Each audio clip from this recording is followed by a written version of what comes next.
বেশি ভালো লাগতো আরো। টোটাল বাংলাদেশ অনেক ভালো খেলছে এবং আমরা বিজয় লাভ করেছি, কিন্তু সাকিব আল হাসান মাশরাফি থাকলে আরো বেশি এনজয় করতাম, আরো দর্শক আরো উৎসাহিত হইতো। আমরা সাকিব আল হাসানকে চাই, মাঠে খেলতে চাই।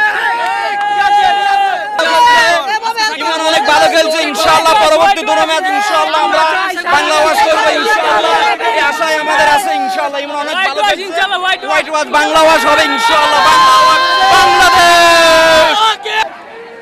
আসলে ম্যাচটা অনেক সুন্দর উপভোগ করছি। যদি সাকিব আল হাসান থাকতো আরো সুন্দর আর ভালোভাবে উপভোগ করতে পারতাম। সাকিব আসবে, ইনশাআল্লাহ আসবে।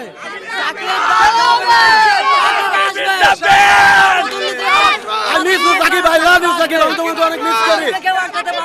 সাকিবের ঘাটতি দেখতে পাচ্ছি, সাকিব ভাই আসলে আমাদের ম্যাচটা আরো সুন্দরভাবে আমরা এনজয় করতে পারতাম এবং সহজে ম্যাচ জিততে পারতাম। কারণ সাকিব আল হাসান ছাড়া আমাদের ম্যাচটা পরিপূর্ণভাবে আমরা খেলাটা এনজয় করতে পারতেছি না। সাকিব আল ভাই খুবই ইম্পর্টেন্ট আমাদের ম্যাচের জন্য।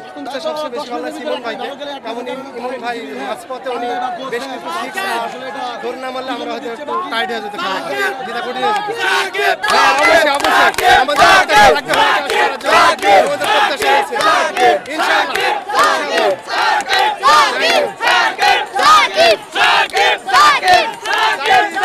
সাকিব আবার দেশের মাটিতে ফিরে আসুক, সাকিবের খেলা দেখার জন্য আমরা অধীর আগ্রহে বসে আছি। সেই সাকিবের খেলা দেখার জন্য আমরা সেই পঞ্চগড় থেকে আজকে এখানে ছুটে এসেছি খেলা দেখার জন্য। শুধু সাকিবকে না দেখতে পারে আমরা হতাশ। সাকিব ক্যারিবিয়ান খেলতেছে, সাকিব গ্লোবাল লিগ খেলতেছে, ম্যাক্স 60 খেলতেছে, সেখানে দাপুটের সঙ্গে পারফরমেন্স করতেছে। তার যে পারফরমেন্স, তার যে বয়স 38 এখনও, সেটা কখনো খেলার মাঝে স্পষ্ট দেখা যাচ্ছে না। সে এখনও আমাদের এই লিটন দাস, পারভেজ ইমনের থেকে অনেক ভালো খেলতে পারবে।